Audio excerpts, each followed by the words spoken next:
Guys, करते हैं आज की ब्लॉग की शुरुआत and wish you all a very very very happy Janmashtami. Janmashtami की बहुत बहुत बहुत सारी शुभकामनाएं। भगवान करे कान्हा जी आपकी सारी मनोकामनाएं पूरी करें, आपके परिवार की, और आपको हर दुख से बचा के रखे। तो करते हैं आज की ब्लॉग की शुरुआत। मैं घर आ चुकी हूँ, आगे मैंने थोड़े से कुछ काम हैं जो निपटाए हैं ज़रूरी जो थे। सबसे पहला था मंदिर साफ़ करना, तो मंदिर मैं साफ़ कर चुकी हूँ अच्छे से। दूसरा काम जो किया है मैंने वो था अपना पूरा किचन साफ़ करना। यहाँ पे गैस वगैरह और जितने बर्तन जो थे मैंने सारे धो डाले हैं इधर के, क्योंकि प्रसाद बनेगा तो गंदगी बिल्कुल नहीं होनी चाहिए। तो और दूसरा, कल मैंने जो कढ़ाई है वो अच्छे से जो है पूरी साफ़ कर दी थी, क्योंकि डेली उसमें खाना बनता है ना। तो ड्यूटी जाने से पहले मैं वो कढ़ाई जो बिल्कुल एकदम चमका दी थी। और अब जो है मैं बनाने वाली हूँ कान्हा जी के लिए प्रसाद में मैं बनाने वाली हूँ उनके लिए एक तो पाक बनाने वाली हूँ, मेवा पाक। दूसरा बनाने वाली हूँ मैं पंजीरी। तीसरा बनाने वाली हूँ मैं पंचमेवे की खीर।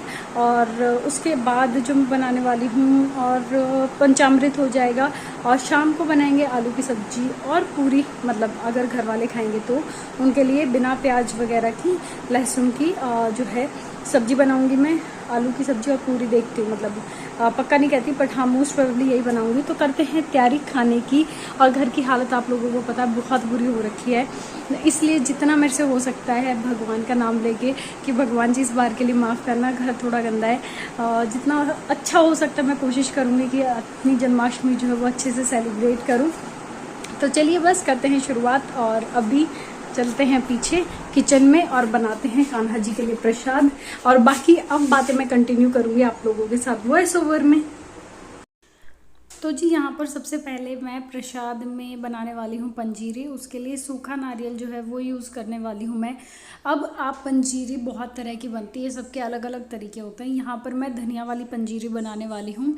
और काफ़ी लोग जो है आटे की, गूंद की या सूजी की पंजीरी भी बनाते हैं। तो जिसकी जैसी श्रद्धा होती है वैसा आप कर सकते हैं। कोई कम ज़्यादा ऐसा कुछ नहीं होता, आपका जैसा मन करे आप वैसे ही अपने भगवान को भोग लगाएं।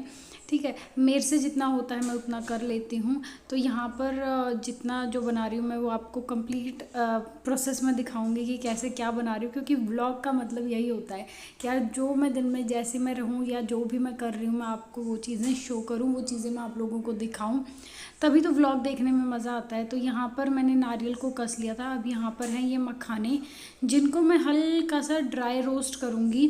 अब ड्राई रोस्ट करने से होगा क्या, ये एकदम से ना वैसे हो जाएंगे जैसे पॉपकॉर्न होता है ना, बहुत ही क्या बोलते हैं उन्हें ये होता है व्लॉगिंग करते हुए कि बहुत ही कुरकुरे हो जाएंगे। और यहाँ पे कुछ जो मखाने थे उनके ऊपर छिलका था वो मैं निकाल दूँगी। जैसे हम ड्राई रोस्ट करते हैं ना तो छिलका गर्म होकर इजीली अपने आप निकल जाता है, वो बहुत कम किसी किसी मखाने पे होता है, तो ध्यान रखना पड़ता है। और उसके बाद आप देखोगे कि मैं इनको बिल्कुल ऐसे कुरकुरे होने तक इनको हल्का सा ड्राई रोस्ट करूँगी। अभी थोड़ी सी कसर बाकी है, टूट रहे हैं लेकिन इतने अच्छे से नहीं टूट रहे हैं, तो अभी इनको हल्का सा ड्राई रोस्ट और करूँगी। उसके बाद नारियल को मैं हल्का सा बिना घी के ड्राई रोस्ट करूँगी। यहाँ पे मुझे इसका कलर चेंज नहीं करना है नारियल का, यहाँ पे सिर्फ मुझे हल्का सा जैसे इसमें से खुशबू आने लग जाएगी ना वैसा, वहाँ तक जो है मैं इसको रोस्ट करूँगी। और बाकी सारे ड्राई फ्रूट्स भी मैं ऐसे ही रोस्ट कर लूँगी। तो आप लोग बताना कि आप लोगों ने अगर पंजीरी बनाई है तो कौन से तरह की पंजीरी बनाई है। वैसे तो कान्हा जी को 56 भोग लगते हैं, लेकिन आपको भी पता है कि 56 भोग बनाना मुश्किल है। तो कान्हा जी हमारी तरफ से तो यही एक छोटा सा एफर्ट है जो हम लोग ले पा रहे हैं। और आप लोग बताना नीचे कमेंट बॉक्स में कि आप लोग कैसे बनाते हो, क्योंकि अच्छा लगता है। जैसे कि मैंने एक व्लॉग डाला था जिसमें बासोड़ा वाला बताया था कि बासोड़ा किस लिए सेलिब्रेट किया जाता है। तो उसमें काफ़ी लोगों ने बोला कि भाई हमारे यहाँ ऐसे सेलिब्रेट नहीं होता, या फिर किसी के वहाँ सेलिब्रेट ही नहीं होता है। तो सबके अपने अपने रिचुअल्स होते हैं। तो आप लोग बताना कि आपके यहाँ कैसे सेलिब्रेट होती है जन्माष्टमी। हमारे यहाँ बहुत धूमधाम से होती है, और अभी कोविड की वजह से फिर भी थोड़ा सा भीड़ कम थी, वरना सोसाइटी के बाहर इतना अच्छा प्रोग्राम होता है ना हमारे यहाँ।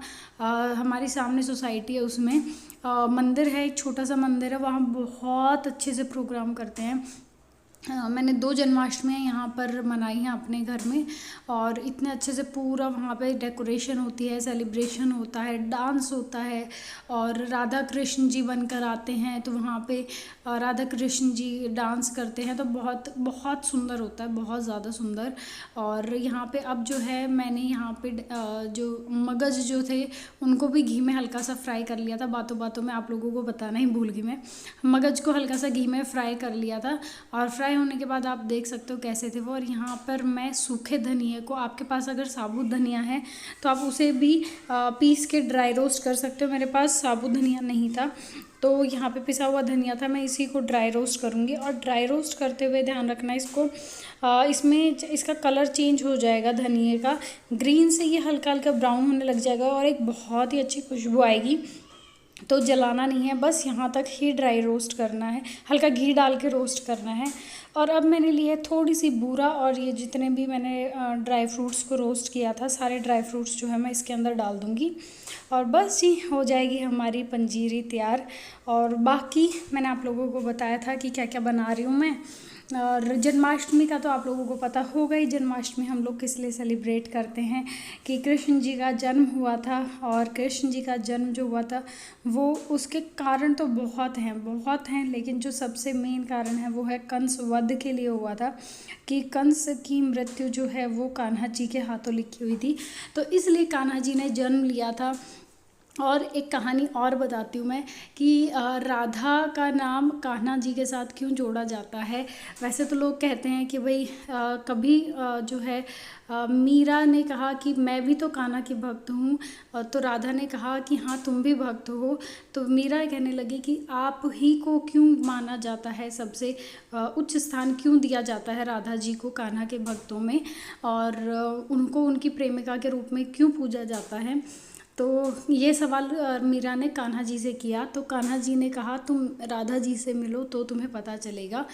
तो एक बार मीरा जी ने कान्हा जी के लिए दूध गर्म किया, और वो दूध बहुत गर्म था, तो वो जब भोग लगाया तो वो कान्हा जी को गर्म दूध पिया, तो वहाँ पर उस टाइम पे उसके बाद वो मीरा जी राधा जी से मिलने गई। तो जैसे जैसे वो राधा के मंदिर नहीं, महल के अंदर जैसे जैसे घुसने लग गई, तो वहाँ पे बहुत सारी उनकी सेविकाएं थी जो बहुत सुंदर सुंदर थी। तो मीरा को लगा कि हाँ हो सकता है कि राधा जी इतनी सुंदर, जब उनकी सेविकाएं इतनी सुंदर हैं तो वो कितनी सुंदर होंगी। तो अंदर जब मीरा जी अंदर घुसी तो वहाँ पर उन्होंने देखा कि राधा जी जो हैं उनके पूरे शरीर पर छाले हो रखे थे। तो मीरा जी जो हैं वो बहुत ही वो हो गई, अचंभे में आ गई कि ऐसा क्यों कि राधा के शरीर पे इतने छाले हैं और फिर भी राधा को सबसे प्रमुख स्थान दिया जाता है। तो तब राधा जी ने बताया कि कल तुमने जो गर्म दूध कान्हा जी को दिया था उसकी वजह से मेरे शरीर पर छाले हो गए, मतलब उनका कनेक्शन इतना प्योर था। तो इसलिए राधा जी को कान्हा जी का नाम, कान्हा, राधा और कान्हा इसलिए सबसे ज़्यादा जो है वो जोड़ा जाता है नाम, कि कान्हा के साथ सिर्फ राधा का नाम ही जुड़ता है। और देखो बातों में बताना भूल गई कि मैं यहाँ पर जो है मखाने की खीर बना रही हूँ। अब मखाने की खीर बनाते हुए यहाँ पे मैंने सबसे पहले दूध बॉईल किया था, उसके बाद मखाने डाले थे, और फिर उसके बाद उसमें एक इलायची भी डाली थी और चीनी डाल के उसको बॉईल करके बना लिया था। और अब यहाँ पर जो है मैं डालने वाली हूँ चीनी की पात बना रही हूँ पाक के लिए। तो मैं 1 तार से थोड़ी ज़्यादा और 2 तार से कम की पात चीनी की जो है पात बनाऊंगी, और उसमें मैं बनाने वाली हूँ पाक। तो सबसे पहले मैंने ली है 1 कटोरी के करीब चीनी, छोटी कटोरी, क्योंकि ज़्यादा नहीं बनानी, मुझे थोड़ी सी ही बनाना है पाक। तो पाक आप चाहो तो घिया का भी बना सकते हो, और चाहो तो खाली ड्राई फ्रूट्स का भी बना सकते हो। मैं यहाँ पे खाली ड्राई फ्रूट्स का ही बना रही हूँ। अब इसमें मैंने वहाँ पर मैं हल्के से मगज़ के जो बीज होते हैं, खरबूजे के जो बीज होते हैं, उनको ड्राई रोस्ट कर रही हूँ। और अब इनको ड्राई रोस्ट करने के बाद जो है मैं ड्राई रोस्ट नहीं, हल्का सा घी डाल के रोस्ट किया था, उसमें डालूँगी मैं नारियल को भूनना नहीं है, हमें वैसा ही चाहिए, लेकिन आप गरम उसके साथ डाल दोगे ना तो फ्लेवर एक दूसरे में अच्छे से इन्हेंस हो जाता है। तो वहाँ पर मैं जो अपने मगज़ हैं उनको फ्राई कर लूँगी, और तब तक यहाँ पर मेरी जो चाशनी है 1 तार से ज़्यादा की वो तैयार हो जाएगी। और फिर जो मैंने मखाने, जो मगज़ के बीज और जो नारियल जो था उसको जो मैंने रोस्ट किया था वो सारा जो है मैं पात के अंदर डाल के उसको अच्छे से मिक्स करके जमा दूंगी मैं एक थाली के अंदर घी लगा के। तो बस सिंपल सी है, पाक बनाने में ना ज़्यादा टाइम नहीं लगता, बहुत जल्दी बन जाते हैं ये सारे प्रसाद जो हैं। मैंने 2-2.5 घंटे लगे थे मुझे बनाने में और इजीली बना लिए थे। हर साल बनाते हैं तो पता भी है कि क्या क्या प्रोसेस है। और ये सब करने के बाद मैं मंदिर सजाने की तैयारी करूँगी। तो यहाँ पे आप देख सकते हो पाक का मिक्सचर रेडी हो चुका था। बस चीनी जो शुगर सिरप मैंने बनाया था उसके अंदर मिक्स करके और थाली में जमाना था। नेक्स्ट चीज़ जो है मैं कर रही हूँ वो है मैं मंदिर की डेकोरेशन की तैयारी कर रही हूँ। तो मैंने मतलब खुद ही मन था कि यार अच्छे से डेकोरेट करूँ मैं खुद से ही। तो अपने हिसाब से मैं फूल लेकर आ गई थी और अब उन फूलों को मैं धागे के अंदर पिरो रही हूँ। और धागा यहाँ पे जो है ना मैंने ऑरेंज कलर का लिया हुआ है, सब कुछ इधर उधर हो रखा है। तो जो धागा जो कलर मुझे मिला मैंने उसी कलर से जो है बनाना शुरू कर दिया। और अभी दिखाऊंगी मैं आपको छोटी सी माला, और ऐसी मैं बहुत सारी बनाऊंगी और मंदिर रेडी करूँगी। सो गाइस मैं हो चुकी हूँ नहा धोकर रेडी, और मैंने पहना येलो कलर का सूट, ये आपने पहले भी देखा हुआ है एक ब्लॉग में, काफ़ी दिनों बाद पहना है। और अभी मुझे इसे आयरन करना है, दोबारा एक बार निकाल के इसे आयरन करती हूँ, टाइम लगेगा। तो फिलहाल के लिए मैंने ऐसे ही पहन लिया क्योंकि मैं जा रही हूँ कान्हा जी को रेडी करने के लिए। मंदिर मैंने डेकोरेट कर लिया है, सब कुछ कर लिया है, कान्हा जी के कपड़े पहनाने उनको तैयार करना है। तो अभी जा रही हूँ उनको मतलब उनको कपड़े पहनाऊँगी, नहलाऊँगी पहले, फिर कपड़े पहनाऊँगी। तो दिखाती हूँ मैं आप लोगों को, चलिए मेरे साथ। और उसके बाद मैं आपको पूरा मंदिर दिखाऊंगी कि मैंने कैसे डेकोरेट किया पूरा मंदिर। आई होप आप लोगों को ये ब्लॉग अच्छा लग रहा है। तो प्लीज़ यार चैनल को लाइक शेयर और सब्सक्राइब कर दो, और कैसी लग रही हूँ मैं बताना आप लोग भी। तो जी अब बारी आती है कान्हा स्नान की। तो कान्हा जी को स्नान जो है, कान्हा जी को साफ़, या कोई भी मूर्ति अगर आपके पास इस टाइप की मूर्ति है उनको कभी भी ना जूने से साफ़ नहीं करना चाहिए। या तो उनको आप डायरेक्ट दही से साफ़ कर सकते हो, और या फिर आप नींबू से भी साफ़ कर सकते हो, जूना नहीं लगाना चाहिए। तो यहाँ पे मैं पंचामृत से सबसे पहले कान्हा जी को स्नान कर रही हूँ क्योंकि मुझे उन्हें कपड़े पहनाने हैं। तो सबसे पहले पंचामृत से स्नान करवाऊंगी। पंचामृत से अच्छे से स्नान करवाने के बाद मैं साफ़ पानी से उनको स्नान करवाऊंगी। जैसे एक छोटे बच्चे को नहलाते हैं ना, कि बच्चे को सबसे पहले बॉडी वॉश लगाया, फिर उसके बाद नॉर्मल पानी से नहलाया, तो ऐसे ही मैं यहाँ पे कान्हा जी को नहला रही हूँ। एक छोटा ये थाली है, परात है मेरी जिसमें मैं आटा गूंथती हूँ, उसी के अंदर मैं इनको स्नान करवा रही हूँ। और फिर अच्छे से पोंछ के कपड़े पहनाऊँगी। तो ऐसे होता है हमारे यहाँ जन्माष्टमी का सेलिब्रेशन।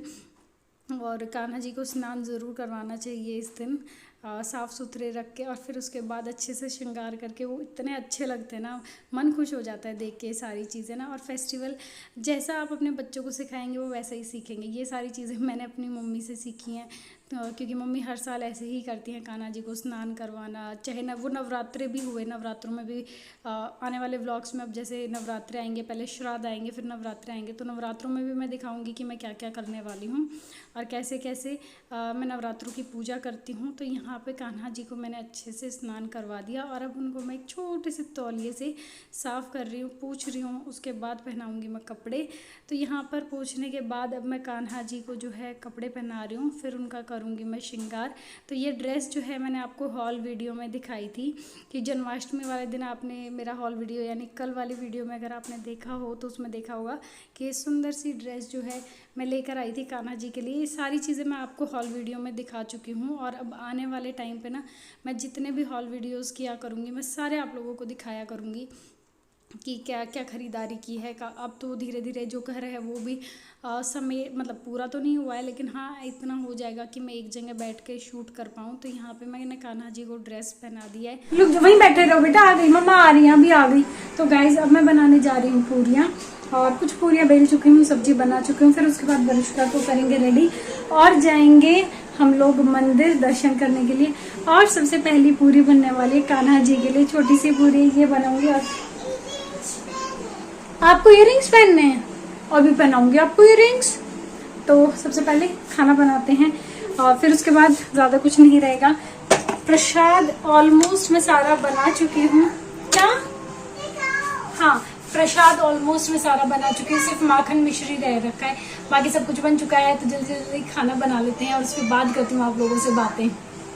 हाँ बेटा नीचे नहीं, अभी देखो मम्मा गैस पे काम कर रही है ना।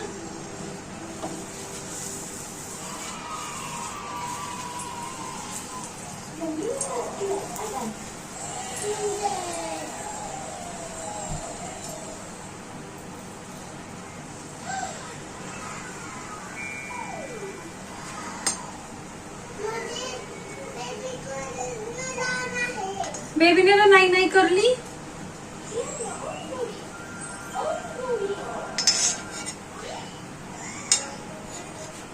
तो जी ये बन चुकी है कान्हा जी की पूरी, सबसे पहली पूरी कान्हा जी के लिए। और अब बनाते हैं बाकी पूरियां।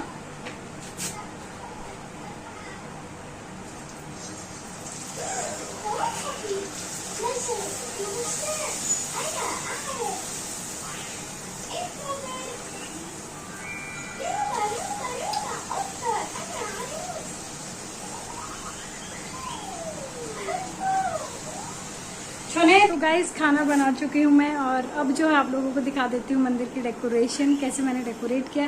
और आप लोग कमेंट करके बताना कैसा लगा। और जितना मेरे से हो सका मैंने कोशिश करी उतना अच्छा, अपनी जितनी श्रद्धा से हो सकता है उतनी श्रद्धा से मैंने पूरा सेलिब्रेट करने की कोशिश की। ऑल्दो घर की कंडीशन आपको पता है, लेकिन फिर भी मैंने सोचा कि चलो यार फेस्टिवल है तो अपना अच्छे से सेलिब्रेट करते हैं। तो यहाँ पर है ये हमारा मंदिर की ऊपर की जो बंदरवाल है, या ये मैंने बनाई है स्टार्टिंग, मैंने खुद बनाई है पूरी हाथ से।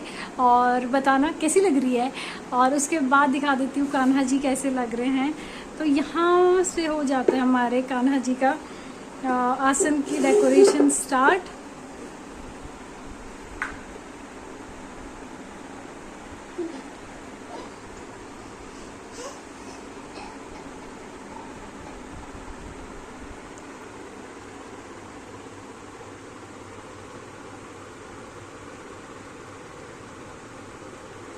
तो जी ये की हुई है मैंने डेकोरेशन, और अब मैं जा रही हूँ वरुष्का को रेडी करने के लिए। और फिर हम लोग जाएंगे कहाँ पे? मंदिर। ओके बोलो जय कन्हैया लाल की, हाथी घोड़ा पालकी। ये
श्याम लाला जियो श्याम लाला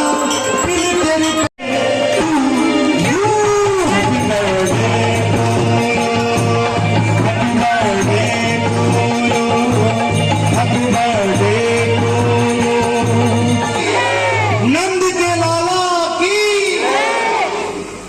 निवेदन है सभी आरती। तो जी ये हो चुकी है हमारे कान्हा जी की थाली तैयार। ये पंचामृत, ये पंचमेवे की खीर, पूरी, ये पंजीरी है, ये पाक है और यहाँ पर है माखन मिश्री। तो 12 बज चुके हैं, हम लोग भी मंदिर से आ चुके हैं। तो कान्हा जी को पहले भोग लगाएंगे, पूजा करेंगे, उसके बाद खाएंगे हम लोग क्या खाना, है ना। चलो चलते हैं, कान्हा जी को भोग लगाएं। आओ।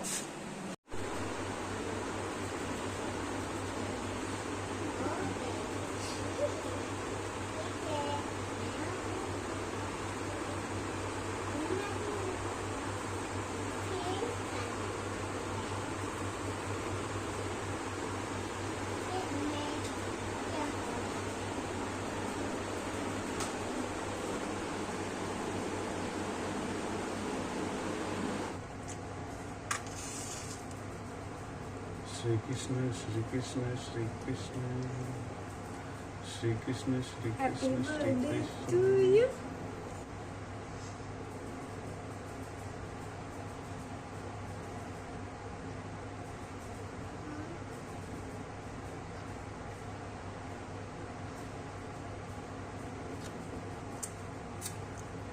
अब इसको लगाओ, अब इसमें से ले लो, अब ये ले लो, हाँ हाँ, और ये थोड़ा सा ये, अब भगवान जी को ऐसे ऐसे ऐसे ऐसे पकड़ो, मेरे हाथ ऐसे पकड़ो, ऐसे कृष्ण जी को, हे भगवान जी आप खाई खाई कर लो, दूध दूध दूध पी पी कर लो, है ना। लो आप भी, हाँ आप अच्छे से पकड़ो।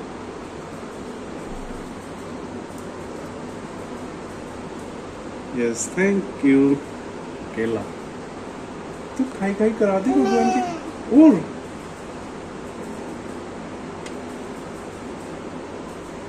अभी भगवान जी अभी छोटा बेबी है।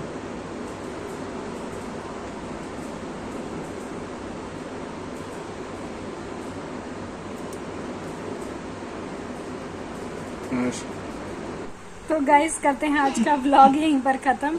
आई होप आप लोगों को आज का व्लॉग अच्छा लगा, और आज का व्लॉग अच्छा लगा तो प्लीज चैनल को लाइक शेयर और सब्सक्राइब करना मत भूलना। जस्ट हम लोगों ने भी खाना खाया और अब जा रहे हैं सोने के लिए। एक छोटा सा व्लॉग था, छोटा सा फेस्टिवल था जो आप लोगों के साथ सेलिब्रेट करके अच्छा लगा, और नींद आ रही है बहुत बुरे वाली। अब जा रहे हैं सोने के लिए। जल्दी से गुड नाइट कौन कौन बोलेगा? कौन कौन बोलेगा गुड नाइट? बोल दो प्लीज।